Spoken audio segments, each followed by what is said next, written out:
ইমানদার ভাইয়েরা, মুমিন মুমিনা ভাই বোনেরা, কোরআনুল কারীমের 33তম সূরা, অর্থবহ তাৎপর্যমণ্ডিত শিক্ষণীয় সূরা, সূরা আল আহজাবের 35 নম্বর আয়াতে কারিমায় এমন 10টা গুণে গুণান্বিত পুরুষ এবং নারীদের কথা বললেন। এই 10টা গুণ যারা অর্জন করবে, এই 10টা গুণে যারা গুণান্বিত থাকবে, শেষ পর্যায়ে আল্লাহ তাআলা তার ওয়াদার কথা জানায়া দেন, তাদেরকে জানায়া দেন তার পক্ষ থেকে এই 10টা গুণে গুণান্বিত ব্যক্তিদের জন্য রয়েছে মাগফিরাত এবং শ্রেষ্ঠ মহাপুরস্কার, শ্রেষ্ঠ প্রতিদান। সুবহানাল্লাহ, সুবহানাল্লাহ। খেয়াল করে শুনুন, এই আয়াতে ব্যতিক্রম, অধিকাংশ ক্ষেত্রে পুরুষ এবং নারী একসাথেই আলাদা আলাদা করে বলা হয় নাই, কিন্তু সূরা আল আহজাবের 35 নম্বর আয়াতে কারিমায় আল্লাহ তাআলা পুরুষদের সাথে সাথে নারীদের কথা একসাথে উল্লেখ করলেন। এর মানে হলো এমন কিছু শিক্ষা আল্লাহ তাআলা দিতে চাইলেন, একেবারে দিন পালনের ক্ষেত্রে, পুরস্কার পাওয়ার ক্ষেত্রে মুমিন পুরুষ এবং নারী কেউ কারো থেকে ঠকবে না, বরং তারা সমান সমান পাবে। এই সৌন্দর্য এই আয়াতে কারিমায় ফুটে উঠেছে। আল্লাহু আকবার, আল্লাহু আকবার। সুনানে নাসাঈর বর্ণনায় পাওয়া যায় এই আয়াত নাজিলের প্রেক্ষাপট। প্রত্যেকটা নির্দেশনা একটা প্রেক্ষাপটে এসেছে। কোরআনকে বুঝতে চাইলে, কোরআনের সূরাগুলো বুঝতে চাইলে, আয়াতগুলো বুঝতে চাইলে শানে নুজুল, শানে উরুদ, প্রেক্ষাপট জানতে হবে, কোন প্রেক্ষাপটে কোন নির্দেশ এসেছে। কারণ কোরআনে এমন আয়াত আছে যেটার বিধান মানসুখ হয়ে গেছে, রহিত, নাসাখ। আয়াত ঠিকই আছে কিন্তু এটার বিধান এখন আর কার্যকর নাই। উদাহরণস্বরূপ একটি কথা বলি, মদ আল্লাহ তাআলা এক ঘোষণাতে হারাম করেন নাই, 3টি ঘোষণার মাধ্যমে পর্যায়ক্রমে শেষ ঘোষণা যখন দিলেন এর মাধ্যমে হারাম হয়ে গেল। প্রথমেই উপকারিতা অপকারিতা নিয়ে কথা বলেছেন, এতেই অনেকেই মদ নেশা থেকে দূরে থাকলেন। দ্বিতীয় পর্যায়ে দেখা গেল নামাজে অনেক সময় মদ পান করে আসার কারণে ভুল ত্রুটি হয়ে যাচ্ছে, তখন আল্লাহ তাআলা জানিয়ে দিলেন লা তাকরাবুস সালাতা ওয়া আনতুম সুকারা, তোমরা যখন নেশা করো, মদ খাও, পান করো, তখন অন্তত নামাজের আগে এটা করো না, নামাজে ভুল ত্রুটি হয়ে যাচ্ছে। এই কথা আসার পরে উল্লেখযোগ্য অধিকাংশরা মদ ছেড়ে দিয়েছেন। কিন্তু সূরা আল মাইদা 90 নম্বর আয়াত যখন নাজিল হয়ে গেল, ইয়া আইয়ুহাল্লাযীনা আমানু ইন্নামাল খামরু ওয়াল মাইসিরু ওয়াল আনসাবু ওয়াল আজলামু রিজসুম মিন আমালিশ শাইতান ফাজতানিবুহু, যখন নাজিল হয়ে গেল তখন মদ জুয়া হালাল না হারাম? কথা বলেন না, মদ জুয়া হালাল না হারাম? ফাইনাল ডিসিশন এই আয়াত নাজিল হওয়ার পরে সবাই যারাই মুমিন দাবিদার, মুসলমান দাবিদার, তাদেরকে মদ আর গ্রহণ করার কোন সুযোগ, অপশন দেয়া হয় নাই।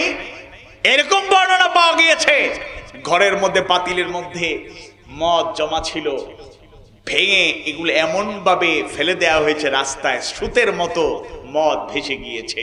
অর্থাৎ হারাম করার পরে সূরা আল মাইদার 90 নম্বর আয়াত নাজিল হওয়ার পরে মদ জুয়া আর হালাল নয়, চিরতরে হারাম হয়ে গেল, কিয়ামত পর্যন্ত হারাম। এক মুহূর্তের জন্য হালাল বানানোর কোন সুযোগ নাই। তাহলে আগের 2 আয়াত আছে, থাকবে, কিন্তু মানা যাবে না। কেন মানা যাবে না? কেন রাখা হলো? কেন রাখা হলো? অন্যতম একটা সহজ জবাব আপনাদেরকে বলি। ইসলাম একটা সায়েন্টিফিক, বিজ্ঞানসম্মত, বাস্তবসম্মত জীবন ব্যবস্থা। আমরা শুধু সওয়াব হাসিলের চিন্তা করি না, ইসলাম সওয়াবও দেয়, দুনিয়া আখিরাতে কল্যাণ দেয়। আখিরাতে জান্নাতে যাওয়ার কারণ হবে যদি আল্লাহর আনুগত্য করতে পারি, আদেশ মানতে পারি, নিষেধ থেকে দূরে থাকতে পারি, রাসূল যা বলেছেন করেছেন, সম্মতি দিয়েছেন সেটাকে গ্রহণ করতে পারি, যা বলেন নাই, করেন নাই, সম্মতি দেন নাই, তার থেকে দূরে থাকতে পারি, তাহলে নিঃসন্দেহে আমরা জান্নাত পাবো। জাহান্নাম থেকে বাঁচবো, এটা তো আছেই, পাশাপাশি দুনিয়াতেও অনেক অনেক ফায়দা আছে। এই যে রোজা পালন করলাম, আমরা সিয়াম সাধনা করলাম, এটা তো ফরজ ইবাদত হলো, এটাও ঠিক। আবার অনেক রোগ প্রতিরোধের একটা মাধ্যম হলো ফাস্টিং। ডাক্তার এখন পরামর্শ দেয়, ইসলামপন্থী অনেক ডাক্তাররা সাজেশন দেয় আপনার এই রোগের জন্য আপনি রমজানে তো রোজা রাখেন, নফল রোজা বেশি বেশি রাখেন, যত রোজা রাখবেন আপনার খাওয়া দাওয়া কন্ট্রোল হবে, আপনার শরীরের ওজন কমবে, আরো অনেকগুলো, আপনার ডায়াবেটিসের ক্ষেত্রে উপকার হবে, আর অনেকগুলো ব্যাপারে উপকারিতা ডাক্তাররা এখন বলেন। এর মানে ইসলাম একটা বিজ্ঞানসম্মত, বাস্তবসম্মত, কল্যাণকর জীবন ধর্মী, বাস্তব ধর্মী জীবন আদর্শ। সুবহানাল্লাহ। عن أم سلامة رضي الله عنها قالت قلت للنبي عليه الصلاة والسلام ما لي أسمع الرجال يذكرون في القرآن والنساء لا يذكرون فأنزل الله تعالى إن المسلمين والمسلمات والمؤمنين والمؤمنات إلى آخر الآية। দেখুন, উম্মুল মুমিনিন হযরত উম্মে সালামা রাদিয়াল্লাহু আনহা থেকে বর্ণিত, তিনি বলেন আমি রাসূল সাল্লাল্লাহু আলাইহি সাল্লামকে বললাম, কোরআনে তো শুধু পুরুষদের কথা উল্লেখ রয়েছে, তাদের কথা স্মরণ করা হয়েছে, নারীদের কথা উল্লেখ করা হয় না। তিনি স্পেসিফিক বললেন ওয়ান নিসা লা ইয়াযকুরুন, নারীদের কথা তো স্মরণ করা হলো না, পুরুষদের কথাই শুধু বারবার আয়াত নাজিল হয়। এই প্রশ্নটা আমাদের ছাত্র জীবনে ছোটবেলায় শুনতাম, অনেকেই বলে রচনা লিখো ছাত্র জীবন, ছাত্রীরা বলে তাহলে ছাত্রী জীবন তো নাই। কিন্তু স্যাররা, শিক্ষকরা বুঝিয়ে দিতেন, উস্তাদরা বুঝিয়ে দিতেন যে ছাত্র জীবনের মধ্যেই সব আছে, ছাত্র বললেই এখানে বুঝে নিবা ছাত্র ছাত্রী, বুঝতে পেরেছেন? তো এখানে উম্মে সালামা রাদিয়াল্লাহু আনহা আল্লাহর রাসূলের স্ত্রী, তিনি তো ভালো করে নিজেও জানেন, কিন্তু প্রশ্ন করার কারণ কি? কারণ প্রশ্ন না করলে তো উত্তর পাওয়া যাবে না, উত্তর না জানলে ভবিষ্যতে কিয়ামত পর্যন্ত আমাদের মনে অনেক প্রশ্ন জাগবে, উত্তর কে দেবে? আয়েশা সিদ্দিকা রাদিয়াল্লাহু আনহা কত প্রশ্ন করেছেন, নারীদের উল্লেখযোগ্য অধিকাংশ মাসলা মাসাইল আয়েশা সিদ্দিকা রাদিয়াল্লাহু আনহা থেকে আমরা পেয়েছি। কারণ আল্লাহ রাসূল এর কাছে আয়েশা সিদ্দিকা রাদিয়াল্লাহু আনহা প্রশ্ন করতেন, জানতেন, আল্লাহ রাসূল যা বলতেন স্মৃতিতে রাখতেন, পরবর্তীতে এটা লিপিবদ্ধ হয়েছে। সুবহানাল্লাহ। তো প্রশ্ন করলে জবাব আসে, আর এরকম করে করে হাদিসে অনেক জবাব আমরা পেয়ে যাই, আমাদের আর প্রশ্ন করতে হয় না। উম্মে সালামা রাদিয়াল্লাহু আনহা প্রশ্ন করলেন, ইয়া রাসূলুল্লাহ, কোরআন তো শুধু পুরুষদের কথা বলে, আয়াত নাজিল হলে পুরুষবাচক শব্দগুলো ব্যবহার করা হয়, তাদের কথাই বলে। ওয়ান নিসা লা ইয়াযকুরুন, নারীদের কথা তো তেমন স্মরণ করা হয় না। যদিও পূর্ণাঙ্গ কোরআন নাজিল হওয়ার পরে অনেক জবাব আমরা পেয়ে গিয়েছি, আলাদাভাবে পুরুষের নামে আর রিজাল বলে কোন সূরা নাজিল হয় নাই, কিন্তু নারীদের নামে আর নিসা, নারীদের নামে কোরআনে সূরা আছে না নাই? আছে। সুবহানাল্লাহ। তো এখানে এই প্রশ্ন থেকে আয়াতটা নাজিল হলো, এসে বললেন পুরুষদের কথা আছে, নারীদের কথা নাই। যেহেতু একটা প্রশ্ন চলে এসেছে, তাই আল্লাহ তাআলা 10টি গুণাবলী জানিয়ে দিলেন, এবং শেষে তার পক্ষ থেকে আশ্বাস ব্যক্ত করলেন, ওয়াদা জানায়া দিলেন, এই 10টি গুণাবলী যারা অর্জন করবে, লাহুম মাগফিরাতুন ওয়া আজরুন আযীমা, তাদের জন্য রয়েছে মাগফিরাত এবং তাদের জন্য রয়েছে আজরুন আযীমা, শ্রেষ্ঠ মহা বড় পুরস্কার। সুবহানাল্লাহ। এর মধ্যে 1 নম্বর গুণাবলী হলো ইন্নাল মুসলিমিনা ওয়াল মুসলিমাত, নিশ্চয়ই মুসলিম পুরুষ, মুসলমান নারী, ওই যে আল্লাহর পক্ষ থেকে মাগফিরাত পাবে, শ্রেষ্ঠ প্রতিদান পাবে। 1 নম্বর তাদের বৈশিষ্ট্য, নিশ্চয়ই মুসলিম পুরুষ, মুসলিম নারী, যারা মুসলমান তারা ক্ষমা পাবে, তারা আল্লাহর পক্ষ থেকে আজরান আযীমা, অনেক বড় প্রতিদান পাবে, শ্রেষ্ঠ প্রতিদান পাবে। তাইলে আমাদেরকে মুসলমান হতে হবে। আমরা তো মুসলমান। ইন্নানি মিনাল মুসলিমিন,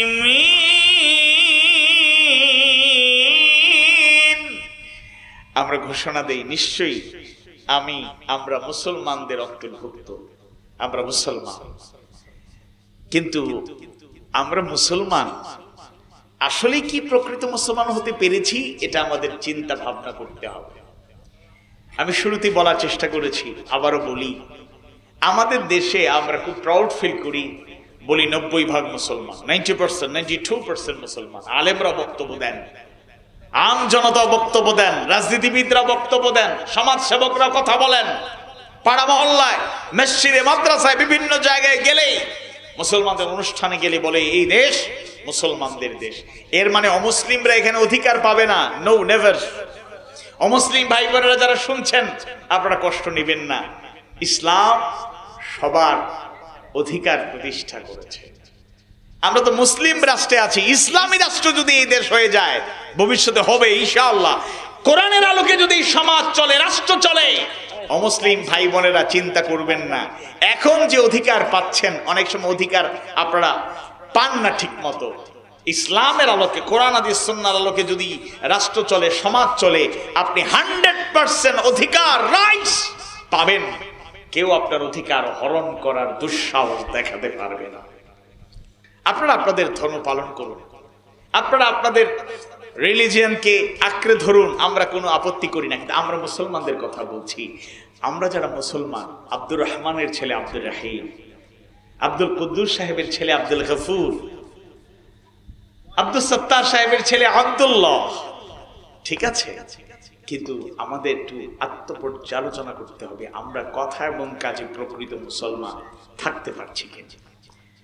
ইসলামের বিশ্লেষণ করলে, তাহকিক করলে অন্যতম একটা অর্থ পাবো। এর উৎপত্তি সিলমুন থেকে। ইসলামের অনেকগুলো অর্থ আছে, এর মধ্যে একটা হলো আত্মসমর্পণ, সারেন্ডার। আত্মসমর্পণ করব যার কাছে। আওয়াজ বাড়ি বলুন তো তিনি কে? কথা বলেন, আওয়াজ বাড়ি বলুন তিনি কে? আল্লাহ। আল্লাহর নাম নিতে কি কষ্ট হচ্ছে? গরম একটু বেশি কষ্ট হবে। আওয়াজ বলে হুজুর, আওয়াজ এমনি কষ্টের মধ্যে আছে, আবার যদি আওয়াজ বাড়াই তাহলে ঘামবো বেশি। আল্লাহর জন্য ঘাম জড়াতে প্রস্তুত না, অথচ প্রকৃত মুসলমান হতে চাইলে, আল্লাহর প্রিয় বান্দা হতে চাইলে ঘাম ঝরালেই শুধু চলে না, আল্লাহর জন্য, তার রাসূলের জন্য রক্ত ঝরানোর প্রত্যয় ব্যক্ত করা ছাড়া প্রকৃত মুসলমানের কাতারে শামিল হওয়া যাবে না। ফিলিস্তিনের দিকে তাকান, তারা মুসলিম, ঈদের দিনেও বোমা হামলা হচ্ছে। মুসলিম বিশ্বের দিকে তাকান, মুসলিমদের দিকে তাকান, এবং ইসলামিক নেতা যার 3টা সন্তান, অনেক আত্মীয় স্বজন, ঈদের দিনই তাদেরকে দুনিয়ার থেকে বিদায় করা হয়েছে। একবার চোখের পানি দেখেছেন? দেখেন নাই। স্ত্রী হাসপাতালে অসুস্থ, স্বামী হিসেবে সান্ত্বনা দিয়েছেন, তার মন চেহারা দেখে মনে হয় নাই যে ভারাক্রান্ত। কেমন ঈমান তাদের! অথচ তাদের নিয়ে তো আমরা অনেক ফতুয়া, বাংলাদেশ থেকে বসে বসে অনেক বড় বড় মুফতি সাহেবরা ফতুয়া দিচ্ছেন, না এরা তো প্যালেস্টাইনের মুসলমানরা অনেক আধুনিক, এদের পোশাক আশাক, দাড়ি, এগুলো দেখলে ইসলামিক যে স্পিরিট সেটা খুঁজে পাওয়া যায় না। অনেক বড় বড় ফতুয়া দেন, কিন্তু আপনার আত্মীয় 3টা ছেলে, 3জনকে যদি শহীদ করে দেওয়া হয়, আপনি জায়গায় থাকবেন না কি করবেন? আল্লাহু আ'লাম। আজকে তারা, ছোট্ট বাচ্চারা বোমার সামনে, বন্দুকের সামনে, অস্ত্রের সামনে এরা খালি হাতে দাঁড়িয়ে যায়, ভয় পায় না। গুলির আঘাতের জবাবে এরা, ছোট ছোট বাচ্চারা পর্যন্ত পাথর দিয়ে মোকাবেলা করে। সুবহানাল্লাহ। অনেকের জন্ম হয়, বোমা বিস্ফোরণ হচ্ছে, আক্রমণ হচ্ছে, এমত অবস্থায়। আর আমরা তসবিহ টিপে টিপে জান্নাতে চলে যাব। তসবিহর মধ্যে অবশ্যই জান্নাতি বরকত রয়েছে, সবের শেষ নেই, কিন্তু এটা এই কাজ করলেই জান্নাতে পৌঁছা যাবে না। ঘাম ঝরাতে প্রস্তুত না, রক্ত দেয়া তো বহু দূরের কথা, আরাম করে করে সুবিধাবাদ, জিন্দাবাদ, সোজা জান্নাতে চলে যাব। জান্নাত এত সোজা, এত সোজা নয়, এত সোজা নয়। ইসলাম মানে আত্মসমর্পণ, মুসলিম মানে আত্মসমর্পণকারী, নিজেদেরকে আল্লাহর জন্য সঁপে দেব। কথা এবং কাজের মাধ্যমে নিজেদেরকে এমন করে প্রস্তুত করব, আল্লাহ তাআলা জানায়া দেন, কুল ইন্না সলাতি ওয়া নুসুকি ওয়া মাহইয়ায়া ওয়া মামাতি লিল্লাহি রাব্বিল আলামিন। কুল বলুন, ইন্না সলাতি, নিশ্চয় আমার সালাত, আমার নামাজ, ওয়া নুসুকি, আমার কুরবানি কিংবা আমার যাবতীয় ইবাদত, ও মাহইয়ায়া, আমার জীবন, ও মামাতি, আমার মওত, ইন্তেকাল, ট্রান্সফার, লিল্লাহ, আল্লাহর জন্য, সেই আল্লাহর জন্য যিনি রব্বুল আলামিন, রব্বুল আলামিন, রব্বিল আলামিন, বিশ্ব প্রতিপালক। আমার নামাজটা কি আল্লাহর জন্য হচ্ছে কিনা একটু যাচাই করতে হবে, আত্মপর্যালোচনা করতে হবে। আমার কুরবানি, আমার ইবাদত গুলো কি আল্লাহর জন্যই হচ্ছে কিনা, আমার জীবনটা আল্লাহর জন্য হচ্ছে কিনা, আমার মৃত্যুটা আল্লাহর পথে হচ্ছে কিনা, এটা ভালো করে খেয়াল করতে হবে, ভালো করে যাচাই বাছাই করে ঈমানের পথে চলতে হবে। সূরা হামিম সিজদার 33 নম্বর আয়াতে কারিমায় আল্লাহ সুবহানাহু ওয়া তাআলা দাঈল আল্লাহর মর্যাদা এবং তার করণীয় সম্পর্কে জানায়া দেন, ওয়া মান আহসানু কওলাম মিম্মান দাআ ইলাল্লাহি ওয়া আমিলা সালিহান ওয়া ক্বালা ইন্নানি মিনাল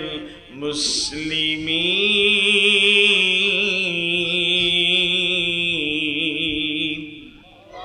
আর তার কথার চাইতে উত্তম কথা আর কার হতে পারে, যে মানুষকে আল্লাহর দিকে ডাকে, ওয়া আমিলা সালিহা, আমলে সালেহ করে, সৎকর্ম করে, ও ক্বালা, এবং বলে, ঘোষণা দেয়, ইন্নানি মিনাল মুসলিমিন, নিশ্চয় আমি মুসলমানের অন্তর্ভুক্ত। ওই আয়াত, এই আয়াত ওই সময়ের আয়াত যখন আমি মুসলমান বললেই তাদের উপর নির্যাতন, নিপীড়ন, নিষ্পেষণ নেমে আসে। আমরা মুসলমান, কোরবানি ঈদ আসলে বোঝা যায় আমরা গরু খাইয়া মুসলমান। কিন্তু ইসলামের যে চেতনা, ইসলামের যে স্পিরিট, ইসলামের যে শিক্ষা, ইসলামের যে দীক্ষা কতটুকু আছে আমাদের মাঝে, কতটুকু আছে আমাদের মাঝে, কতটুকু আছে আমাদের মাঝে। আল্লাহ বলছেন এই কোরআনুল কারীমের আয়াত, আফাতুমিনুনা বিবাদিল কিতাব ওয়া তাকফুরুনা বিবাদ, তোমরা কি কিতাবের কিছু মানবা, কিছু ছেড়ে দেবা? এরকম কিছু মানবো, কিছু ছেড়ে দেব, প্রকৃত আসল মুমিন হতে পারবো না, মুসলমান হতে পারবো না। মুসলমান হতে হলে কি করতে হবে? সূরাতুল বাকারা, দ্বিতীয় সূরা, সর্ববৃহৎ সূরা, মাদানী সূরা, সূরাতুল বাকারার 208 নম্বর আয়াতে আল্লাহ তাআলা জানিয়ে দিচ্ছেন পরিষ্কার কথা,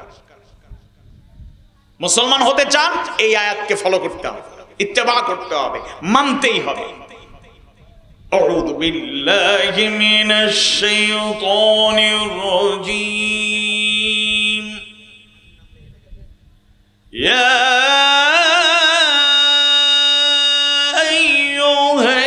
আইয়ুহাল্লাযীনা আমানু দুখুলু ফিস-সিলমি কাফা, হে ইমানদারগণ, উদখুলু, তোমরা প্রবেশ করো, ফিস-সিলমি, ইসলামের মধ্যে, কাফা, পরিপূর্ণরূপে, completely. Islam is the complete code of life. আমরা পরিপূর্ণরূপে ইসলাম না মানতে পারলে কখনোই প্রকৃত মুসলমান হতে পারবো না, দাবি করতে পারবো। মনে রাখবেন, দাবি করলেই প্রকৃত মুসলমান হওয়া যায় না, প্রকৃত মুমিন হওয়া যায় না। দাবি করলেই হবে না, কাজের মাধ্যমে ইসলামের পরিচয় তুলে ধরতে হবে। পরিপূর্ণরূপে আল্লাহর বিধান মানতে হবে, আল্লাহ যা আদেশ করেছেন মানতেই হবে, আল্লাহ যা নিষেধ করেছেন তার থেকে দূরে থাকতেই হবে। আকিমুস সালাহ বলার কারণে নামাজ ফরজ, কায়েম করা ফরজ, আমরা তো আদায় করি মাত্র, আদায়ও ঠিক মতো করি না। আর আল্লাহ তাআলা বলেন আনাকিমুদ্দিন ওয়ালা তাতাফাররাকু ফি, আকিমুদ্দিন, দ্বীনকে কায়েম করো। দ্বীন কায়েমের কথা বললে বলে রাজনীতি শুরু করে দিয়েছে। This is the political speech. এটা কার কথা? আকিমুস সালাহ আকামুস সালাহ ইউকিমুনাস সালাহ ওয়া আকিমিস সালাতা লিযিকরি। 82 বার সালাতের কথা যে আল্লাহ বলেছেন, সে আল্লাহ বলেছেন আকিমুদ্দিন আকিমুদ্দিন আকিমুদ্দিন, দিনকে কায়েম করো। আমি মুসলমান দাবি করি, সালাতটা মেনে নি, কায়েম না, আদায়টা আংশিক। আর আকিমুদ্দিন, দিন কায়েম করে বললেই আমি অন্য রাস্তা খুঁজি, মন গড়া পথে মানব রচিত মতবাদের স্লোগান আমি দেই। আমার মুসলমান দাবি করি, আমার কি লজ্জা হয় না? আত্মসম্মান বোধে কি লাগে না? অনুশোচনা হয় না? কুতিবা আলাইকুমুস সিয়াম, রোজা রাখা ফরজ। কুতিবা আলাইকুমুল কিতাল, আল্লাহর পথে প্রয়োজনে চূড়ান্ত লড়াইয়ে ঝাঁপিয়ে পড়তে হবে, এটাও ফরজ। এটা মানতে রাজি না। ওয়াহাল্লাল্লাহুল বাইআ, ব্যবসাকে আল্লাহ হালাল করেছেন। হালাল হোক আর হারাম হোক, ব্যবসাকে ফজিলতপূর্ণ মনে করি। আবার আল্লাহ বলছেন ওয়াহাররামার রিবা, সুদকে হারাম করলাম। আল্লাহ সুদকে হারাম করেছেন, সুদ ছাড়তে পারি না, আমি মুসলমান।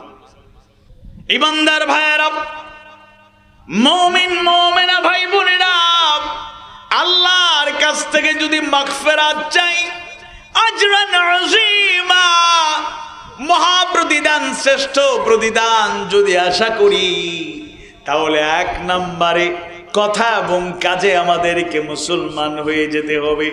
কথা এবং কাজের মাধ্যমে প্রকৃত মুসলমানদের কাতারে আমাদেরকে শামিল হয়ে যেতে হবে। আল্লাহ রাসূল যেভাবে ইসলামের অনুসরণ করেছেন, শুধু কথার মাধ্যমে দাওয়াত প্রচার করেন নাই, আল্লাহ রাসূল ইসলামের বাস্তব প্রতিচ্ছবি হয়ে উসওয়ায়ে হাসানা হিসাবে আদর্শ রেখে গিয়েছেন।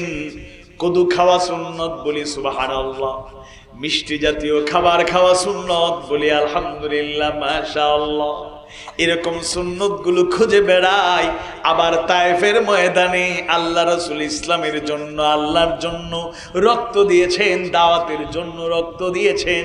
এই সুন্নত আমরা কৌশলে এড়িয়ে যাই। শিবে আবু তালেবে কম বেশি 3 বছর আল্লাহর রাসূল আর সাহাবায়ে কেরাম আল্লাহর গোলামীর দাওয়াত দেওয়ার জন্যই, ইসলামের প্রচার এবং প্রসারের জন্যই, প্রতিষ্ঠার জন্যই, আল্লাহর গোলামীকে কায়েম করার জন্যই চেষ্টা করার কারণে 3টা বছর বন্দি জীবন কাটিয়েছেন। আমরা অনেকেই জানলেও না জানার ভান করি, বুঝলেও না বোঝার ভান করি, অভিনয় করি, পাশ কাটিয়ে চলে যাই। আল্লাহ রাসূলের জীবনে উহুদের ময়দানে দান্দার মোবারক শহীদ হয়েছে, মাথা ফেটে রক্তাক্ত হয়ে গর্তে পড়ে গিয়েছেন। বলুন তো এই ঘটনা সত্য না মিথ্যা? কথা বলেন না, সত্য না মিথ্যা? তাহলে সত্যকে কেন অ্যাভয়েড করি, কেন পাশ কাটিয়ে যাই? এরকম একটা মাহফিল নয়, মান্দা উপজেলায় প্রতি বছর 1000 মাহফিল করতে পারেন। ইসলামের মূল কনসেপ্ট, ইসলামের মূল শিক্ষা গ্রহণ না করলে জাতির হেদায়েত কোনোদিনও হবে না। এজন্য আমরা যখন ইসলামের চর্চা করতে পারি, প্রকৃত মুসলমান হতে পারি। 2 নম্বরে অনেক ব্যাখ্যা চলে এসেছে, সংক্ষেপে বললেই হবে। ওয়াল মুমিনিনা ওয়াল মুমিনাত, মুমিন পুরুষ, মুমিন নারী। ঈমান মানে কি? আমরা বলি ঈমান মানে হলো বিশ্বাস। শেষ। আমরা ঘোষণা দিই আমানতু বিল্লাহি ওয়া মালাইকাতিহি ওয়া কুতুবিহি ওয়া রুসুলিহি ওয়াল ইয়াউমিল আখির ওয়াল কদরি খাইরিহি ওয়া শাররিহি মিনাল্লাহি তাআলা ওয়াল বা'সি বা'দাল মাউত। আমরা 7টা ঘোষণা দিলাম। এরকম ঘোষণা দিই, বিশ্বাস। শোনো, কালেমাকে গ্রহণ করি ইমানদার, তবে 3 ভাবে কালেমাকে গ্রহণ না করলে প্রকৃত মুমিন হতে পারবেন না। 3 ভাবে এই কালেমাকে গ্রহণ করতে হবে। লা ইলাহা ইল্লাল্লাহু মুহাম্মাদুর রাসূলুল্লাহ, এই কালেমাই আমাদের ইমানদার বানায়। কিন্তু এই কালেমাকে 3 ভাবে ধারণ করতে হবে। 1, আত-তাসদীক বিল জিনান, অন্তর দিয়ে বিশ্বাস করতে হবে। ওয়াল ইকরার বিল লিসান, মৌখিক স্বীকৃতি, প্রকাশ, ঘোষণা, দাওয়াত। ঘোষণা দেই আমরা ইমানদার, আলহামদুলিল্লাহ, এটা আছে। 3 নম্বরে ওয়াল আমালু বিল আরকান, কাজের মাধ্যমে বাস্তবায়ন। কত মুসলমানের সন্তান শ্রীরামপুরের সর্দার পাড়ার সবচেয়ে মেধাবী ছাত্র, বাবা মা স্বপ্ন দেখে আমার ছেলেটাকে বড় হলে ঢাকা বিশ্ববিদ্যালয়ে ভর্তি করব, বুয়েটে ভর্তি করব, ঢাকা মেডিকেলে ভর্তি করব, বাংলাদেশের বিখ্যাত বিশ্ববিদ্যালয়ে বড় বড় প্রতিষ্ঠানে পড়ালেখা করাবো, অনেক বড় হবে সে স্বপ্ন দেখেন। কিন্তু দুঃখজনক হলেও সত্য, যথাযথ শিক্ষা না দেওয়ার কারণে, না পাওয়ার কারণে মুসলমানের সন্তান বিশ্ববিদ্যালয়ের আঙিনায় যাওয়ার পরে 2-1 বছর পড়ালেখা করতে না করতে নাস্তিক হয়ে যায়। এরকম আছে না নাই? There is no creator, there is no God. আল্লাহ বলতে কিছু নাই, সৃষ্টিকর্তা বলতে কিছু নাই। নাউযুবিল্লাহ। অন্যতম কারণ নাস্তিক হওয়ার অন্তরের মধ্যে সংশয়, সন্দেহ যে আল্লাহকে দেখি নাই, কেমনে মানব? জান্নাত জাহান্নাম কি আদৌ আছে? কনফিউশন, সন্দেহ। আর আল্লাহ তাআলা বলেন আল্লাযীনা ইউমিনুনা বিল গায়ব। মুত্তাকি না হলে কোরআন থেকে হেদায়েত পাওয়া যাবে না। হুদাল লিল মুত্তাকিন, এটা মুত্তাকিদের জন্য হেদায়েত। আর মুত্তাকির 1 নাম্বার কোয়ালিটি আল্লাযীনা ইউমিনুনা বিল গায়ব,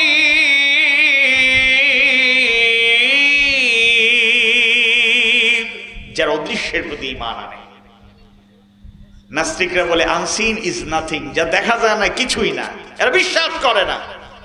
অথচ বিশ্বাস এটা না থাকলে, অন্তরে মজবুত বিশ্বাস না থাকলে সে মুমিন হতে পারবে না। মেরাজের ঘটনার কথা আমরা জানি।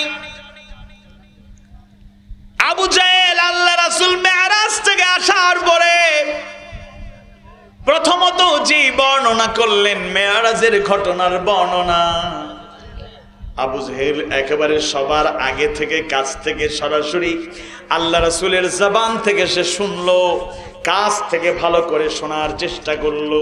যখন রাসূলের বর্ণনা শেষ হয়ে গেল, আবু জাহেল মুচকি হাসে আর দৌড়ায়, তাড়াতাড়ি করে প্রথমেই চলে আসলো আল্লাহর রাসূলকে যিনি সবচেয়ে বেশি ভালোবাসতেন, বিশ্বাস করতেন, সাহাবীদের মধ্যে যিনি 1 নাম্বার, তিনি আবু বকর সিদ্দিক রাদিয়াল্লাহু আনহু।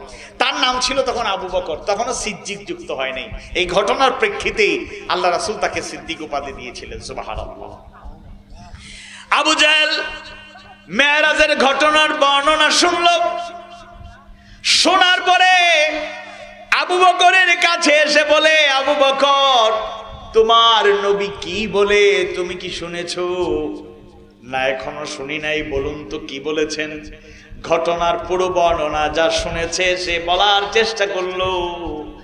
শোনার পরে আবার আবু জাহেল বলল, আবু বকর, এখনো এই লোকটাকে নবী মানবা? আজগবি কিসসা কাহিনী বর্ণনা করলো, এগুলা কি মানা যায়? এগুলা কি সত্য হতে পারে? আবু বকর সিদ্দিক টেনশন করেন নাই, ভারাক্রান্ত হয়ে যান নাই, চিন্তিত হয়ে যান নাই।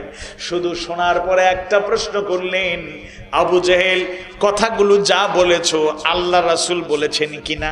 সুবহানাল্লাহ। শুধু বললেন, আচ্ছা আবু জাহেল, তুমি তো বর্ণনা দিছো, ভালো কথা, একবার শুধু বলো তো এগুলো কি আল্লাহ রাসূল বলছেন কিনা? হ্যাঁ, আমি কাছে থেকে সরাসরি তার জবান থেকে শুনে প্রথমে তোমার কাছে আসলাম, কারণ তুমি তো তার কাছের লোক, দেখো কি কয়, এখনো কি মানবা? আবু বকর সিদ্দিক রাদিয়াল্লাহু আনহু মুচকি হাসিয়ে দিয়ে বললেন, আবু জাহেল, এই কথা যদি আল্লাহ রাসূল বললেন, যদি আল্লাহ রাসূল বলেন, আমি বলবো এটা শুধু সত্য না, এটা মহাসত্য। সুবহানাল্লাহ, সুবহানাল্লাহ। কোনো দ্বিধা নাই, টেনশন নাই, সন্দেহ নাই। আল্লাহু আকবার, আল্লাহু আকবার। আল্লাহ রাসূলের সাথে আবু বকরের দেখা হয়ে গেল। আল্লাহ রাসূল বললেন, আবু বকর, আবু জাহেলকে নাকি এরকম জবাব দিয়েছো?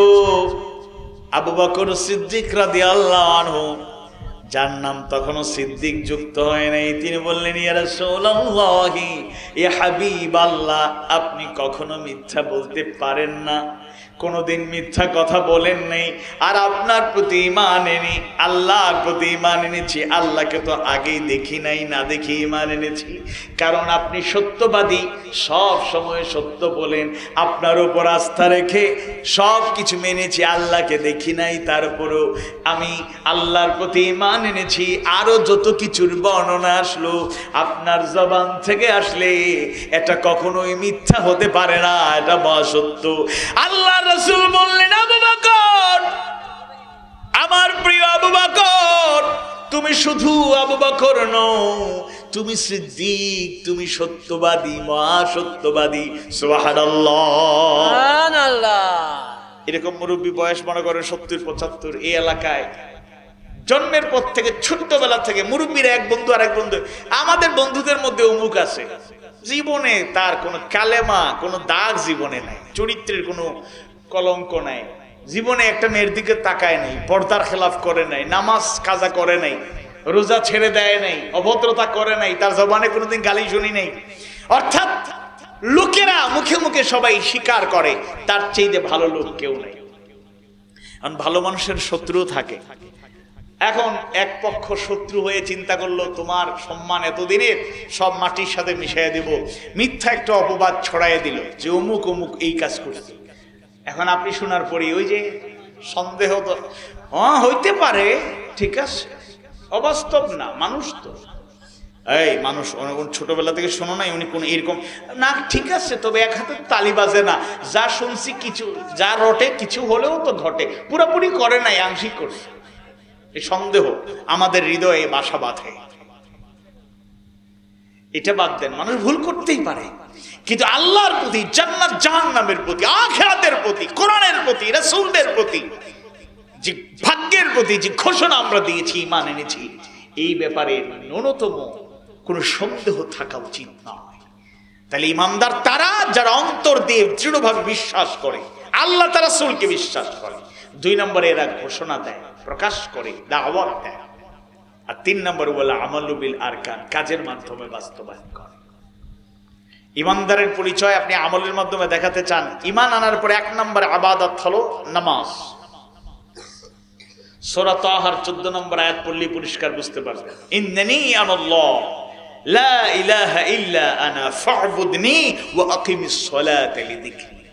আল্লাহ নিজের পরিচয় দিচ্ছেন, ইন্নানি আনাল্লাহ, নিশ্চয়ই আমি আল্লাহ, লা ইলাহা ইল্লা আনা, আমি ছাড়া প্রকৃত কোনো ইলাহ নাই, ফা'বুদনি, সুতরাং আমার গোলামি কর, ওয়া আকিমিস সালাতা লিযিকরি, আর আমার শরণার্থে নামাজ কায়েম করো। সুবহানাল্লাহ। আল্লাহর গোলাম নিজেকে যদি দাবি করেন, ঈমান আপনি আল্লাহর প্রতি যদি রাখেন, 1 নম্বরে ইবাদত সালাত। এই যে রোজা রাখলাম, মাইন্ড করবেন না, আপনাদের এলাকায় হতো, আমি সবাইকে তো চিনি না, আপনাদের অবস্থাও জানি না, কিন্তু আমরা তো একই দেশের নাগরিক, একই মন মানসিকতায় আমাদের দেশের মানুষেরা চলাফেরা করে। সমাজের চিত্র আপনাদের এখানে একটু কম বেশি হইতে পারে, কিন্তু গোটা দেশেই, এমনকি আস্তে আস্তে দুনিয়াতে ছড়িয়ে পড়লে দেখা যাবে এরকম দুর্বলতা আছে।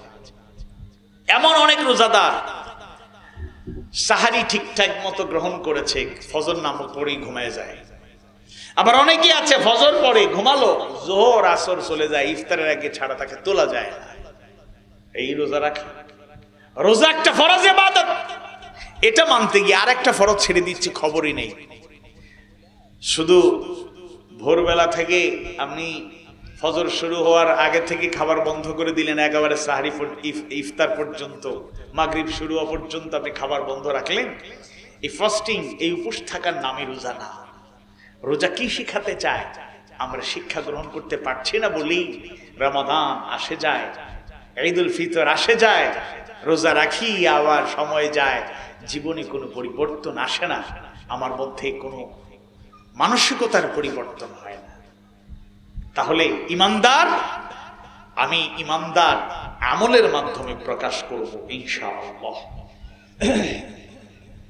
ঈমানদার ভাইয়েরা, এরপরে আল্লাহ তাআলা জানায় দেন, ওয়াল কানিতিনা ওয়াল কানিতাত, অনুগত পুরুষ, অনুগত নারী, অনুগত পুরুষ, অনুগত নারী, আমরা আল্লাহ তার রাসূলের অনুগত ছিলাম, অনুগত থাকবো, আনুগত্যশীল থাকবো। আগের 2 ব্যাখ্যার মাঝে অনেক বর্ণনা আছে, তাই এই ব্যাপারে আর কথা বাড়াতে চাই না, শুধু এতটুকু বলতে চাই, আমরা আল্লাহ তার রাসূলের সব সময় অনুগত থাকবো, আনুগত্যশীল থাকবো, সেই আলোকে জীবন গড়ে তোলার চেষ্টা করব। চতুর্থ গুণ হলো ওয়াস-সাদিকিনা ওয়াস-সাদিকাত, সত্যবাদী পুরুষ, সত্যবাদী নারী। দুঃখজনক হলেও সত্য, আমাদের মধ্যে অন্যতম একটা দুর্বলতা, অনেকেই এটাকে কবিরা গুনাহ মনে করেন না, ছোটখাটো মনে করেন।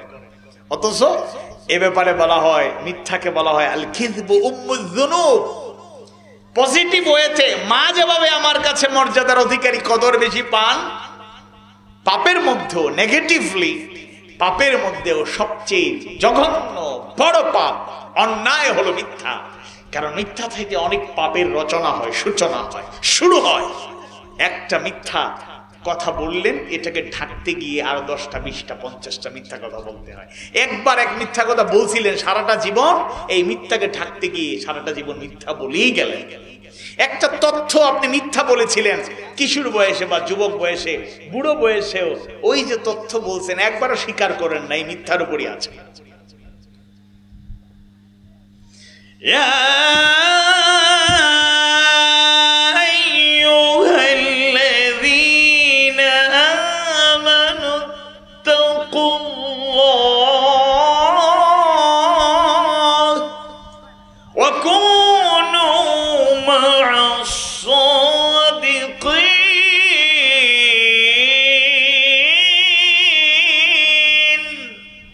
হে ইমানদারগণ, তোমরা আল্লাহকে ভয় করো, তাকওয়ার নীতি অবলম্বন করো, ওয়াকুনু মা'আস সাদিকিন, আর সত্যবাদীদের সঙ্গী হও, সত্যবাদীদের সঙ্গী হও, সত্যবাদীদের সঙ্গী হও, মিথ্যাবাদীদের সঙ্গী হইও না। মিথ্যাবাদীরা, কথা আছে,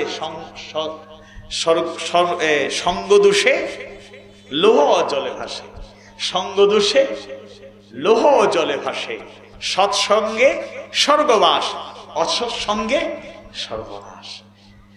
আজকে মিথ্যা কথা নিজেও বলি, মিথ্যাবাদীদের সাথে সম্পর্ক গড়ে তুলি, এটা কখনোই কাম্য নয়। একটা হাদিস আপনাদের শোনাই, বুখারী এবং মুসলিমের হাদিস। আসলে সত্য বললে কি হয় আর মিথ্যা বললে কি হয় একটু দেখুন। আন আব্দুল্লাহ ইবনে মাসউদ রাদিয়াল্লাহু আনহু قال, হযরত আব্দুল্লাহ ইবনে মাসউদ রাদিয়াল্লাহু আনহু থেকে বর্ণিত, তিনি বলেন, قال রাসূলুল্লাহ সাল্লাল্লাহু আলাইহি ওয়াসাল্লাম, আল্লাহ রাসূল সাল্লাল্লাহু আলাইহি ওয়াসাল্লাম বলেছেন, আলাইকুম বিস-সিদক ফাইন্নাস সিদকা ইয়াহদি ইলাল বির ওয়া ইন্নাল বিররা ইয়াহদি ইলাল জান্নাহ। সুবহানাল্লাহ, সুবহানাল্লাহ। কত চমৎকার কথা!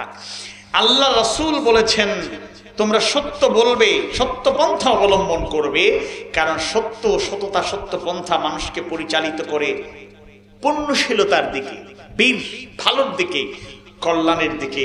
আর পুণ্যশীলতা, বীর, কল্যাণ পরিচালিত করে জান্নাতের দিকে। সুবহানাল্লাহ, সুবহানাল্লাহ। অর্থাৎ সত্যকে আপনি আঁকড়ে ধরবেন, সত্য আপনাকে পুণ্য পথের দিকে এগিয়ে নেবে, আর পুণ্য পথটা, পুণ্য কাজটা, বীরটা, এই ভালো কাজটা আপনাকে জান্নাতের দিকে নিয়ে যাবে। সুবহানাল্লাহ। এরপরে একটু পরে আল্লাহ রাসূল এবার মিথ্যার ব্যাপারেও একই রকম কথা বলেছেন, ওয়া ইয়াকুম ওয়াল কিযব, সাবধান, তোমরা মিথ্যা থেকে দূরে থাকো, সাবধান থাকো, সরে যাও, মিথ্যাকে গ্রহণ করো না। ফাইন্নাল কিযবা ইয়াহদি ইলাল ফুজুর, কেননা মিথ্যা মানুষকে কোন দিকে নিয়ে যায়? পাপের দিকে, পাপাচারিতার দিকে, ফুজুরের দিকে। ওয়া ইন্নাল ফুজুরা ইয়াহদি ইলান নার, আর ফুজুর, পাপ পঙ্কিলতা মানুষকে নিয়ে যায় জাহান্নামের দিকে, দোজখের দিকে। বলেন নাউযুবিল্লাহ, নাউযুবিল্লাহ। তাহলে সত্য মানুষকে পুণ্যের দিকে নিয়ে যায়, আর পুণ্য মানুষকে জান্নাতের দিকে নিয়ে যায়। মিথ্যা মানুষকে পাপের দিকে ধাবিত করে, আর পাপ মানুষকে জাহান্নামে পৌঁছায় দেয়। নাউযুবিল্লাহ। এজন্য সত্য কথাকে আঁকড়ে ধরার চেষ্টা করতে হবে, মিথ্যাকে বর্জন করতে হবে। আরেকটা কথা মনে রাখবেন, সে হাদিস আমাদের জানা, মুনাফিকের আলামত হলো 3টা, আবার বর্ণনা এসেছে 4টা। যে হাদিসে 3টা এসেছে, আল্লাহ রাসূল বলেছেন, আয়াতুল মুনাফিক সালাতুন, মুনাফিকের আলামত 3টা। 1 নম্বরে, ইযা হাদাসা কাযাবা, যখন কথা বলে মিথ্যা বলে। ওয়া ইযা ওয়া'দা আখলাফা, যখন ওয়াদা করে খলাফ করে। ওয়া ইযা তুমিনা খানা, আর যখন আমানত রাখা হয় খেয়ানত করে। নাউযুবিল্লাহ। আর আরেকটা বর্ণনা, এই 3টা আছে, সাথে আরেকটা যুক্ত করা হয়েছে, ওয়া ইযা খাসামা ফাজারা, যখন রাগ করে, ঝগড়া করে, গোসা উঠে যায় তার, তখন সে গালি দেয়। গালি দেওয়ার লোক মনে আমাদের মান দেয় নাই নাকি? মান্দা থাকলো শ্রীরামপুরে নাই, সর্দার পাড়ায় নাই। স্মরণ অভ্যাস বশত মন্দ একটা অভ্যাস আপনার মধ্যে থাকতে পারে, উপস্থিত যারা আছেন তার মধ্যে থাকতে পারে, লজ্জা পাওয়ার কিছু নেই। দূরে যারা আছে শুনতে পারেন, কষ্ট পাওয়ার কিছু নেই। কারণ মাহফিলটা হেদায়েতের জন্য, বক্তারা আসবেন হেদায়েতের আলো ছড়িয়ে দিতে, নিজেও হেদায়েতের উপর থাকতে। আয়োজকদের উদ্দেশ্য থাকবে লোক সমাগম নয়, উদ্দেশ্য থাকবে হেদায়েত। 20টা 50টা লোকের যদি হেদায়েত হয় এই মাহফিল সফল। হাজার হাজার লোক নিয়ে আইসা মানুষের হেদায়েত নাই, শুধু বলবে মাহফিল একখান হইছে, বাপরে বাপ, সেলফি তুলতে তুলতে অবস্থা খারাপ, কিন্তু হেদায়েত নাই। বক্তা হেদায়েতকে প্রাধান্য দেবে, শ্রোতা হেদায়েতকে প্রাধান্য দেবে, কমিটি হেদায়েতকে প্রাধান্য দেবে। এই মাহফিল আল্লাহর কাছে গ্রহণযোগ্য হয়ে যাবে ইনশাআল্লাহ। ইনশাআল্লাহ। এই জন্য কষ্ট নেওয়ার দরকার নেই। এই যে কথাগুলো বলে যাচ্ছি, এগুলো যদি আমার মধ্যে একটু পরিবর্তন আনতে পারি তাহলে সার্থকতা। সার্থকতা যারা আছেন এই লোকগুলো যদি আমরা বক্তা শ্রোতা সবাই মিলে ঠিকঠাক হয়ে যায়, অন্ততপক্ষে আপনাদের এখানে আল্লাহর উপর ভরসা করে দোয়া করে যাব ইনশাআল্লাহ। আপনারাই যদি এই বৈশিষ্ট্যগুলো অর্জন করে আপনারা কাজ করতে থাকেন, দেখবেন সময়ের ব্যবধানে 5-7 বছরে, সর্বোচ্চ 10 বছর সময় লাগবে, দেখবেন এই এলাকার অবস্থা এরকম থাকবে না। একটা রেডিক্যাল চেঞ্জ আসবে, বৈপ্লবিক পরিবর্তন আসবে, একটা সৌন্দর্যই সমাজে এই মহল্লা এই এলাকায় প্রতিষ্ঠিত হবেই হবে ইনশাআল্লাহ। ইনশাআল্লাহ। এজন্য গালির অভ্যাস যাদের আছে মনে করবেন এটা মুনাফিকের আলামত। আজকে থেকে চেষ্টা করবেন, আজকে থেকে চেষ্টা করবেন। আপনি গালি দিচ্ছেন, বাচ্চাও গালি শিখে যায়, একজন থেকে আরেকজন গালি ছড়িয়ে যায়।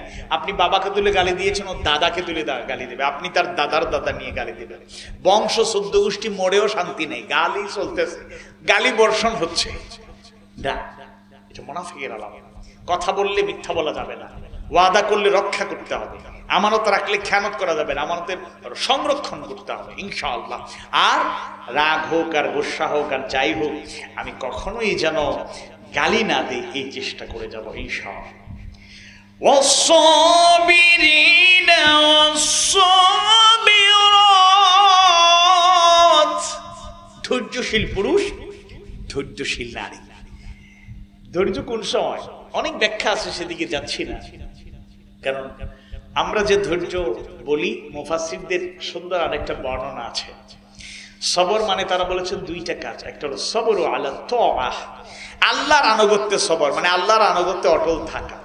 আরেকটা বলেছেন সবরু আনিল মাসিয়া, গুনাহ থেকে সবর, মানে গুনাহ থেকে বেঁচে থাকা, এটা হলো সবরের অর্থ। আর স্বাভাবিক সবরের অর্থ মানে ধৈর্য ধারণ করা। সবর মানে কি? ধৈর্য ধারণ করা। ধৈর্য কখন ধারণ করতে হয়? বিপদ মুসিবতে পড়লেই তো ধৈর্য না। হঠাৎ করে অভাব অনটন শুরু হয়েছে, কষ্ট পাচ্ছি, তখন ধৈর্যের দরকার। ছাত্র যারা পরীক্ষায় অনিচ্ছাকৃত মানে প্রস্তুতি ছিল, অ্যাক্সিডেন্টলি ফেল করেছে, তখন ধৈর্য দরকার। অনেকে আত্মহত্যা করে, পরে আবার তার রেজাল্ট একটু যাচাই বাছাই করে রেজাল্ট দেখা যায় সে ঠিকই A+ পাইছে। 2-3 বছর আগে একটা ছেলে নাকি একটা মেয়ে আত্মহত্যা করে মারা গেল, পরে তার পরিবার যাচাই বাছাই করে দেখে আসলে সে অ্যাক্সিডেন্টলি একটা ভুল রেজাল্ট এসেছে, সে A+ ঠিকই পাইছে, GPA 5 ঠিকই পাইছে, কিন্তু আত্মহত্যা করে শেষ, ধৈর্য ছিল না। কথায় কথায় আত্মহত্যা করে, একে অপরকে মাইরা ফেলায়। ব্যক্তিগত জীবনে অশান্তি, সমাজে অশান্তি, সবর নাই, ধৈর্য নাই।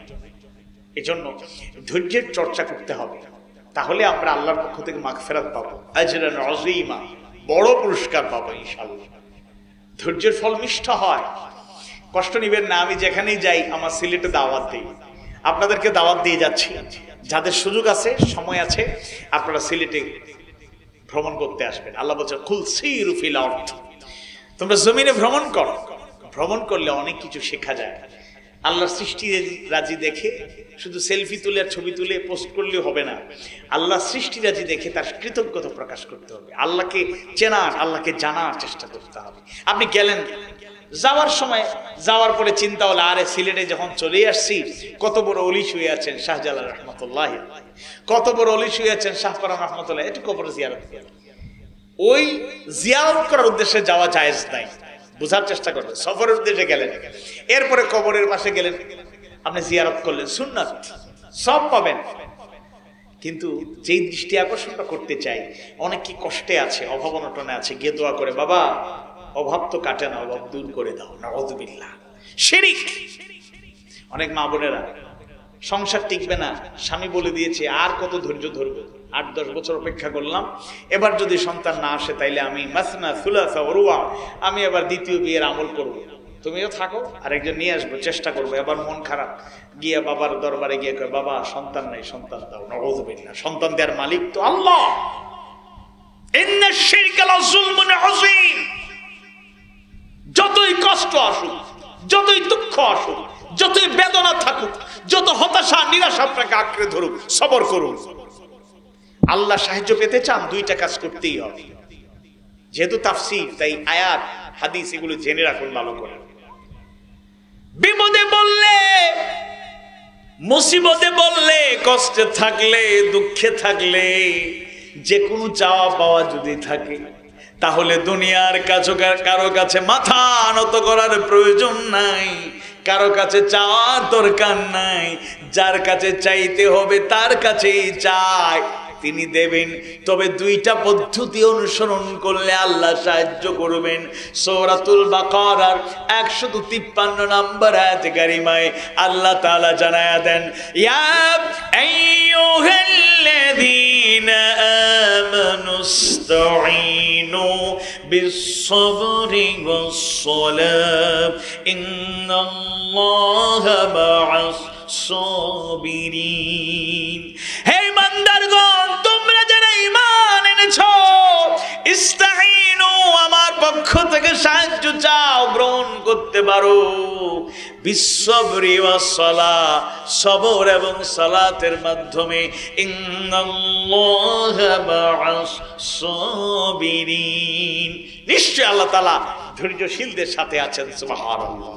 তাইলে 1 নম্বরে ধৈর্য ধরবো, হতাশ হব না, নিরাশ হব না। ফসলাদি ভালো হয়, আলহামদুলিল্লাহ। 1 বছর ফসল নষ্ট হয়ে গেল, মন খারাপ করে, নাউযুবিল্লাহ, আলহামদুলিল্লাহ, আলহামদুলিল্লাহ আলা কুল্লি হাল। 1 বছর ধৈর্য ধরবেন, সবর করবেন, আর 1 বছর দেখবেন 3 গুণ 4 গুণ অন্তত দ্বিগুণ আল্লাহ তাআলা দিয়ে দিবেন, কল্পনা করতে পারবেন না ইনশাআল্লাহ। সবর করবেন। 2 নম্বরে সালাহ। অনেকে আছে টেনশনে বলে নামাজ ছেড়ে দেয়, এটা উল্টা কাজ। নামাজ বেশি পড়বেন, ফরজ আদায় করবেন, নফল আদায় করবেন, রাতে কাঁদবেন, চোখের পানি ফেলবেন, দেখেন না পান কিনা।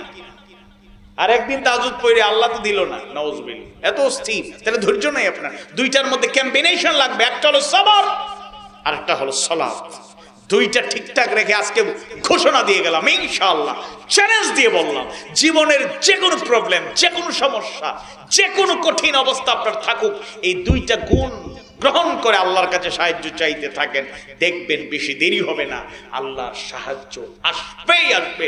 যদি ইখলাসের সাথে সবর থাকে, সালাতটা যদি আল্লাহ সন্তুষ্টির জন্য হক আদায় করে, হেফাজত করে, খুশু খুদুর সাথে আদায় করে যেতে পারি, ইনশাআল্লাহ দেখবেন জীবনে একটা আমূল পরিবর্তন আসবে। তাহলে সবরের গুণে গুণান্বিত হব। এরপরে ওয়াল খাশিঈন ওয়াল খাশিআত, বিনয়ী পুরুষ, বিনয়ী নারী। এরপরে আল্লাহ তাআলা বলছেন ওয়াল মুতাসাদ্দিকিনা ওয়াল মুতাসাদ্দিকাত ওয়াল মুতাসাদ্দিকিনা ওয়াল মুতাসাদ্দিকাত, দানশীল পুরুষ, দানশীল নারী। ওয়া মিম্মা রাযাকনাহুম ইউনফিকুন, আপনি রিজিক দেবেন, দান করবেন না তো টেনশন করেন, রিজিকের মালিক তো আল্লাহ। আপনি কোন জায়গা থেকে দান করবেন? তিনি যে রিজিক দিয়েছেন তার থেকে বের করবেন, এর বাইরে তো আর নাই। অথচ আমরা মনে করি অনেকে দান করব, অনেকে আর্থিক সমস্যা থাকে, আমি আর কি দান করব, আমি তো দান গ্রহণ করি। শুধু গ্রহণ করলে কোনোদিন দুনিয়া আখিরাতে প্রকৃত সফল কাম হবেন না। আপনার কাছে 100 টাকা থাকলে আপনি তার থেকে 10 টাকা দান করার মানসিক, অন্তত ওকে 2.5 টাকা, ওই যে যাকাতের পদ্ধতিতে মানসিকতা গড়ে তুলুন। শুধু যাকাতের একটা প্রকৃত শিক্ষা ছিল, এমন ভাবে যাকাত দেওয়া যেন যাকাত গ্রহণকারী ভবিষ্যতে যাকাত দিতে পারে, গ্রহীতা হয়ে যাবে দাতা। কিন্তু আমাদের সমাজে যাকাতটা প্রপার ওয়েতে হক আদায় করে দেওয়া হয় না, যার কারণে যাকাত গ্রহীতারা সারা জীবনই যাকাত গ্রহণ করে, তারা যাকাত দাতা হতে পারে না। আর আমি আপনাদেরকে বলবো, এরকম মানসিকতা ডেভেলপ হওয়া দরকার। আপনি গরিব, সারা জীবন গরিব থাকবেন, আপনার কে বলছে? আপনি চেষ্টা করছেন, আপনি সাধনা করছেন। অনেক গরিব লোক তো এই এলাকায় ছিল, 30 বছর আগে, 25 বছর আগে তাদের থেকে গরিব কেউ ছিল না, কিন্তু চেষ্টা করেছে, আল্লাহর কাছে সাহায্য চাইছে। বাচ্চা ছেলে আল্লাহ দিয়েছেন, মেয়ে দিয়েছেন, এদেরকে পড়ালেখা করে বড় করছে, এখন এরা উজালা করে দিয়েছে। মূলত আল্লাহ সাহায্য করে একটা মাধ্যমে, হঠাৎ করে আসমান থেকে নাজিল হবে, মান্না সলো নাজিল হবে, এই যুক্ত নাই। আল্লাহ দিয়ে দিতে পারে, আল্লাহ এখনো দিতে পারে, কিন্তু একটা ওয়েতে, প্রপার ওয়েতে আল্লাহ তাআলা আপনাকে দেবেন। কিভাবে দেবেন আপনি চিন্তা করতে পারবেন। আমার চেষ্টা চালিয়ে যাওয়া দরকার। এই জন্য আপনি যদি আপনার জীবনে সমৃদ্ধি চান, বারাকাত চান, দুনিয়া আখিরাতে কল্যাণ চান, আর দুনিয়াতে অন্ততপক্ষে যদি আপনি আর্থিকভাবে সচ্ছল হওয়ার চিন্তা করেন, সম্পদটাকে পবিত্র রাখতে চান, দান করবেন। দান করার কোনো বিকল্প নাই।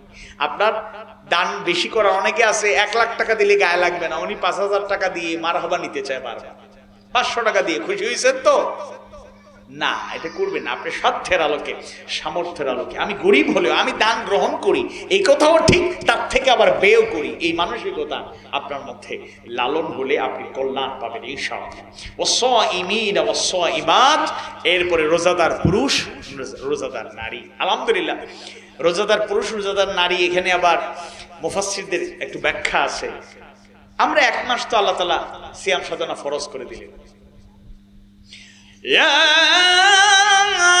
أيها الذين آمنوا كتب عليكم الصيام كما كتب على الذين من قبلكم لعلكم تتقون।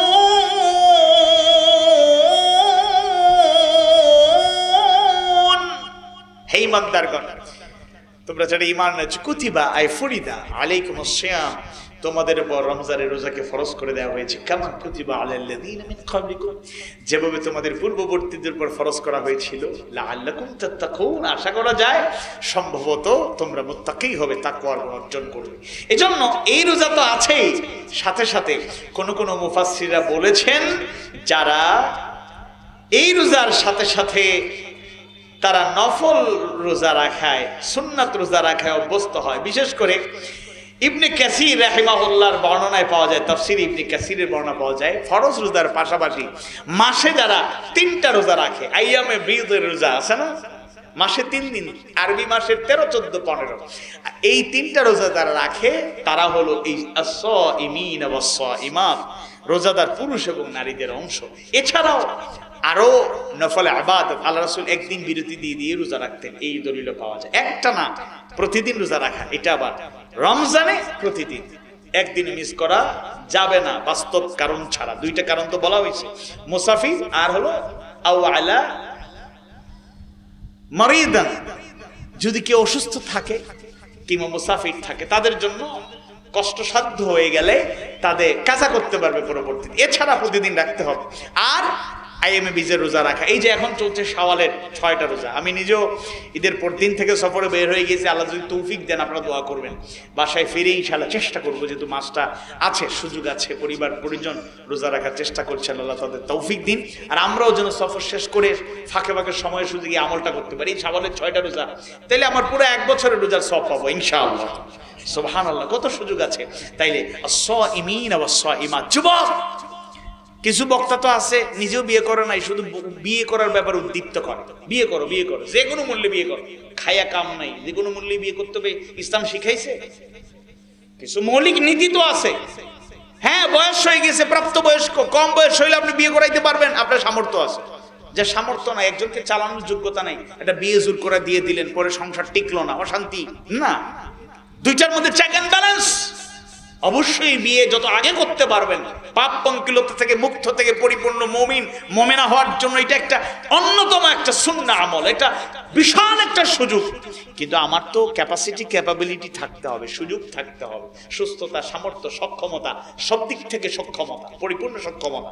এর মানে আমি বিলম্বে ফেলে দিচ্ছি না। তবে ইসলামের মেডিসিন আছে, মেডিকেল সায়েন্টিস্টদের মতো মতামত আছে, রাসূলের একটা সুন্নাহ আমল আছে। আপনার সাধ্য, আপনার সামর্থ্য হয় নাই, আপনি চেষ্টা করে যাচ্ছেন, হ্যাঁ আল্লাহ সামর্থ্যও দেবে, সাথে সাথে নিজের নফসকে, নিজের বিশেষ করে কুপ্রবৃত্তিকে, নিজের যৌন চাহিদাকে নিয়ন্ত্রণ করার জন্য আপনার জন্য রাসূলের একটা সুন্নাহ আমল এবং বিজ্ঞানসম্মত মেডিসিন, সেটা হলো সাওম পালন করা। রোজা রাখেন, মা বোনেরাও রোজা রাখেন, বিশেষ করে তরুণী মেয়েরা যারা বিয়ে হচ্ছে না এখনো, তরুণ যারা বিয়ের বয়স এখনো বিয়ে করতে পারেন না, আল্লাহ তৌফিক দিলেই করবেন ইনশাআল্লাহ। তৌফিক পাওয়ার জন্য আল্লাহর সান্নিধ্য, আল্লাহর দোয়া, আল্লাহর কাছে সাহায্য চাওয়া দরকার। পাশাপাশি নিজেকে নিয়ন্ত্রণ, কন্ট্রোলে রাখার জন্য, পাপ মুক্ত রাখার জন্য, নিজেকে পবিত্র রাখার চেষ্টার অংশ হিসাবে আপনি রোজা রাখার পরামর্শ দিয়েছেন আল্লাহ রাসূল। এটাকে মানার চেষ্টা করুন, তাহলে সেটাও আমার মাগফিরাতের কারণ হবে, সেটা আমার মহাপুরস্কারের কারণ হবে। والحافظين فروجهم والحافظات, লজ্জাস্থান হেফাজতকারী পুরুষ এবং নারী, এটা ফরজ। লজ্জাস্থানকে হেফাজত করা ফরজ, এটার অপব্যবহার করা হারাম। আর এটার রক্ষণাবেক্ষণের অন্যতম পদ্ধতির নাম হলো পর্দা। পর্দা, পুরুষদেরও পর্দা আছে, শারীরিক পোশাকের পর্দা যেভাবে আছে, মনেরও পর্দা আছে। দুইটাই ব্যালেন্স করে চলতে হবে। একটু আগেই যেটা বললাম, নিয়ন্ত্রণ করার জন্য রোজা রাখবেন। আর শারীরিক পর্দাও আছে। অনেক ছেলেরা এখন শুধু কলেজ ইউনিভার্সিটিতে পড়ুয়া না, এখন অনেকে পড়ালেখা করেন, এরকম ছেলেও পাওয়া যায়, হাফ প্যান্ট পরে বাজারে হাঁটে, আছে না? ছোট বাচ্চারা পড়লে না ঠিক আছে, প্রাপ্তবয়স্ক ছেলে 22, 23, 24, 25, 30 বছরের ছেলে হাফ প্যান্ট পইরা, আরেকটা আছে 3/4 হাফ প্যান্টের থেকে একটু বেশি, এগুলো পইরা, মানে লজ্জা নাই। এটাতে ঢেকে রাখা ফরজ, তার জন্য চিন্তাই নেই। খালি গায়ে পুরো ছেলেরা মনে করে তাদের পর্দা নাই, খালি গায়ে দৌড়ায়। আপনারে এই সতর ঢেকে রাখবেন। খালি গায়ে দৌড়াইলে আপনি মহিলাদের মতো আপনি মনে করেন পর্দার খেলাফ হবে না, কে বললো আপনাকে? এটা ঢেকে রাখবেন আপনি। যদিও মূল সতরটা হলো নাভি থেকে হাঁটু পর্যন্ত, হাঁটু নিচ পর্যন্ত, কিন্তু এটাও আপনার লজ্জা। অনেকে আছে গোসল টুসল করতে সামান্যতম লজ্জাবোধ দেয়, হাটে বাজারে একেবারে খালি গায়ে। আপনার মূল ফরজটা মানে ফরজটা আদায় হয়ে যাচ্ছে, নাভি থেকে হাঁটু পর্যন্ত আপনি ঢেকে রেখেছেন, কিন্তু এটাও আপনি ঢেকে রাখবেন। লজ্জাশীলতা, আল হায়াউ মিনাল ঈমান, আল হায়াউ মিনাল ঈমান, আল হায়াউ শুবাতুম মিনাল ঈমান। লজ্জা হলো ঈমানের একটা অংশ। এই লজ্জাশীলতা আমাদের মধ্যে চর্চা থাকা উচিত। আমি মনে করছি আমার জন্য এটা কোনো সমস্যা না, কিন্তু আপনার বিপরীত শ্রেণী এটার কারণে তার পর্দার খেলাফ হতে পারে, আপনি গুনার অংশীদার হয়ে যাবেন। আর মা বোনদেরকে বলবো, বিশেষ করব, করোনা ফি বুয়ুতিকুন্না ওয়ালা তাবাররাজনা তাবাররুজাল জাহিলিয়াতিল উলা। কন্ট্রোল করা যাচ্ছে না আমাদের মা বোনদেরকে। পর্দাও একদিকে বাড়ছে, অন্যদিকে একটা শ্রেণীর মধ্যে বেপর্দা, অশ্লীলতা, মানে কাপড় চুপড়ের শালীনতা বলতে কিছু নেই। উড়না একটা আছে যেখানে দেয়ার উল্টা জায়গায় পিছনে দিয়ে ফালায় রাখে, লজ্জা নাই, ঘৃণা লাগে। এই সমাজ মনে হয় মাঝে মাঝে কিছু জায়গায় চলতে ফিরতে গিয়ে মনে হয় ইউরোপ আমেরিকা ফেল হয়ে যাচ্ছে। কি হচ্ছে আমাদের সমাজে? আমাদের মা বোনদেরকে বলবো, দয়া করে পর্দায় থাকুন, নিজেকে হেফাজতে রাখুন। আর আরেকটা কথা বলতে চাই, রূঢ় বাস্তবতা, পুরুষ নারী উভয়ই এই জন্য দায়ী থাকবেন। অনেক অভিভাবকরা দায়ুস হয়ে জাহান্নামী হবেন। আমাদের গ্রামে গঞ্জে বিশেষ করে, এটা আমিও একজন গ্রামের ছেলে, থাকি শহরে কিন্তু মূল বাড়ি তো গ্রামে। প্র্যাকটিক্যাল এক্সপিরিয়েন্স থেকে বলতে চাই, গ্রামে গঞ্জে, শহরে মোটামুটি যারা বাসা বাড়িতে ফ্ল্যাট সিস্টেমে যারা থাকে, পাশের ফ্ল্যাটেরও খবর নাই, এটা কাম্য না। আন্ডারস্ট্যান্ডিং থাকবে, একটা বড় বিল্ডিং এ থাকি, সবার সাথে আমাদেরও অনেক সময় পরিচয়ের গ্যাপ থাকে। পরিচয় হলে ভালো, বেশি পরিচয় আবার ভালো না। যদি গুনাহের দিকে ধাবিত হওয়ার আশঙ্কা থাকে, এই পরিচয় থেকে দূরে থাকাই উত্তম। গ্রামে গঞ্জের কথা বলতে চাই, অনেকে সোজা রান্না করে ঢুকে যায়, ভাবি কি অবস্থা, কি রাখতেছেন, ভাই কই, কবে আসবে, বাপরে বাপ। এগুলা আপনাদের এলাকায় হতো না। পর্দার কোনো বালাই নেই। পুরুষ নারীদেরকে লজ্জা পায় না, নারী পুরুষদেরকে লজ্জা পায় না, হুজুর দেখেও কিছু বুঝে না, সেন্স কাজ করে। আল্লাহর ওয়াস্তে, আল্লাহর ওয়াস্তে নিজেও বাঁচুন, আমাদেরকেও বাঁচান, নিজেও বাঁচুন, আমাদেরকে বাঁচান। পর্দার পরিবেশটা ঘরগুলোতে অত্যন্ত দরকার। আরেকজনের ঘরের একেবারে রান্নাঘর পর্যন্ত চলে যাওয়ার অধিকার আপনাকে কে দিল? আমার ছোট্ট করে ঘর হতে পারে, এখানেও পর্দা সিস্টেম হবে। এমনকি ঘরে থাকার ব্যাপারেও কে কার সাথে থাকতে পারবে, কতটুকু দূরত্ব বজায় রাখতে হবে, অনেক বিষয় বেসিক জ্ঞান আমাদের চর্চা করা উচিত। নতুবা পর্দা আমরা মেনটেন করতে পারছি না। আমরা যেন আমাদের লজ্জাশীলতা লালন করতে পারি, আমাদেরকে হেফাজতে রাখতে পারি। সর্বশেষ পয়েন্ট হলো বেশি বেশি আল্লাহর জিকিরকারী পুরুষ এবং নারী। সূরা বাকারার সূরাতুল বাকারা 52 নম্বর আয়াত কারিমায় আল্লাহ সুবহানাহু ওয়া তাআলা জানায়া দেন ফাযকুরুনি আযকুরুকুম ওয়াশকুরু লি ওয়া লা তাকফুরুন। ফাযকুরুনি, সুতরাং তোমরা আমাকে স্মরণ করো, আযকুরুকুম, আমি তোমাদেরকে স্মরণ করব। সুবহানাল্লাহ। আল্লাহর স্মরণ, আল্লাহ এখানে কত বড় ফজিলত তিনি নিজেই বর্ণনা করছেন। ডেকে ডেকে বলছেন আমাকে স্মরণ করো, আমি তোমাদেরকে স্মরণ করব। সুবহানাল্লাহ।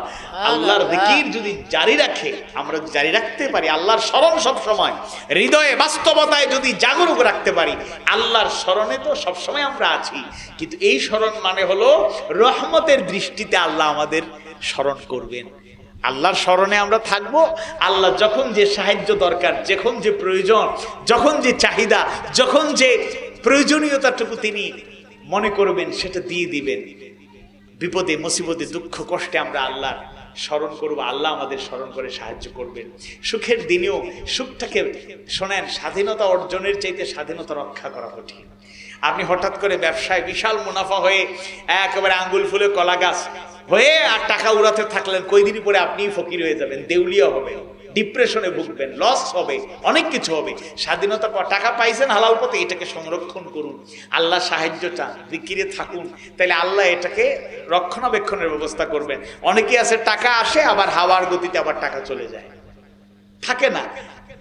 বুঝতে পেরেছেন? এই জন্য আল্লাহর স্মরণটা শুধু এই ক্ষেত্রে না, সব ক্ষেত্রেই একটা বাস্তব কথা বলি, আপনি পরীক্ষা করে দেখতে চান তাহলে দেখবেন আল্লাহর স্মরণ অন্তরে থাকলে আপনি কোনোদিন নাফরমানি করতে পারবেন না, সীমা লঙ্ঘন করতে পারবেন না, গুনাহ খাতা করতে পারবেন না, ফজরের নামাজ পড়ে অন্ধকার থাকতে গিয়ে আইল ঠেলাঠেলি করতে পারবেন, কোনো ধরনের ছোট বড় কোনো অপরাধ করতে পারবে না আল্লাহর জিকির থাকলে। হ্যাঁ, ব্যাখ্যায় পাওয়া যায়, মুফাসসিররা বলেছেন মানুষ অপরাধ করে তাইলে আল্লাহর স্মরণ কি তার অন্তরে থাকে না? থাকে না। এমনকি এই বর্ণনা আছে কেউ কবিরা গুনাহ যখন করে তার ঈমানই তার থাকে না। সাবধান। এজন্য আমরা যেন সবসময় জিকিরে থাকতে পারি। জিকিরের অনেকগুলো অর্থ আছে, এর মধ্যে মৌলিক দুইটা অর্থ বলি। একটা হলো কওলি, জবানের মাধ্যমে জিকির, আর আরেকটা হলো ফি'লি ওয়া আমালি, আমলের মাধ্যমে জিকির। জবানের মাধ্যমে আমরা এই যে পড়ি আলহামদুলিল্লাহ, আমরা পড়ি সুবহানাল্লাহ, আমরা পড়ি আল্লাহু আকবার, উঁচু জায়গা দিয়ে উঠবো, সিঁড়ি বেয়ে বেয়ে উঠবো আল্লাহু আকবার আল্লাহু আকবার, লিফট দিয়ে উঠবো আল্লাহু আকবার আল্লাহু আকবার, প্লেনে উঠেছি প্লেনের উপর দিকে উঠছে আল্লাহু আকবার আল্লাহু আকবার, আমরা পড়তে থাকবো। আর নিচে যখন নামবো সুবহানাল্লাহ সুবহানাল্লাহ সুবহানাল্লাহ, এটা জিকির। মসজিদে ঢোকার সময় দোয়া আছে, জিকির। বের হওয়ার সময় দোয়া আছে, জিকির। ঘুমাতে সময় দোয়া আছে, জিকির। খাওয়ার শুরুতে দোয়া আছে, জিকির। খাওয়ার থেকে বের হওয়ার সময় দোয়া আছে। টয়লেটে প্রবেশ করব, দোয়া আছে, জিকির। বের হব, দোয়া আছে, জিকির। এরকমই করে করে 24 আওয়ার্স সবসময় আল্লাহকে স্মরণ করা, এটা কাউলি জিকির। জবানের মধ্যে প্রকাশ করা কাউলি জিকির। আমালি জিকির হলো আল্লাহকে স্মরণ করে নামাজ পড়ি, এটা জিকির। আল্লাহকে স্মরণ করে রোজা রাখলাম, জিকির। আল্লাহকে স্মরণ করে তার সন্তুষ্টির জন্য হজ করলাম, জিকির। আমরা আল্লাহকে স্মরণ করে যাকাত ঠিকঠাক মতো দেই, জিকির। পর্দা মেনটেন করি, জিকির। অর্থাৎ আল্লাহর স্মরণে আমল করা, আল্লাহকে স্মরণ রেখে রেখে তার আদেশ মানা, তার নিষেধ থেকে দূরে থাকা, এটাও জিকিরের অংশ। কাউলি ফি'লি দুইটাই দরকার, কাউলি আমালি দুইটাই দরকার। জবানেও জিকির জারি থাকবে, আমলেও জিকির জারি থাকবে। যদি এই 10টি গুণাবলী আমরা অর্জন করতে পারি তাহলে আল্লাহর পক্ষ থেকে মাগফিরাত, ক্ষমা পাবো আমরা ইনশাআল্লাহ, এবং ওয়া আজরান আযীমা, তার পক্ষ থেকে বড় পুরস্কার, অসীম পুরস্কার, শ্রেষ্ঠ প্রতিদান পাবো। শ্রেষ্ঠ প্রতিদান আমরা পাবো ইনশাআল্লাহ। আসুন এই 10টি গুণে গুণান্বিত হই, আমরা কথা এবং কাজে মুসলমান হব, আদর্শ মুমিন মুমিনা হব, আমরা অনুগত মুমিন মুমিনা পুরুষ নারীদের কাতারে থাকব, আমরা সত্যবাদী থাকব, আমরা ধৈর্যশীল হব, আমরা অনুগত বিনয়ী থাকব, আমরা দানশীল হওয়ার চেষ্টা করব, আমরা রোজা পালনের চেষ্টা করব, রোজা আদায়ের চেষ্টা করব, আমরা আমাদের চরিত্রকে হেফাজত, লজ্জাস্থানকে হেফাজত করার চেষ্টা করব, আমরা সব সময় আল্লাহকে স্মরণে রাখার চেষ্টা করব। আল্লাহ তাআলা এই গুণগুলো অর্জন করার মধ্য দিয়ে আমাদেরকে আল্লাহ তাআলার পক্ষ থেকে মাগফিরাত এবং শ্রেষ্ঠ প্রতিদান পাওয়ার মতো উপযুক্ত হিসাবে, পুরুষ হিসাবে, নারী হিসাবে, মুমিন মুমিনা হিসাবে, মুসলিম হিসাবে কবুল করুন। আমিন ইয়া রাব্বাল আলামিন।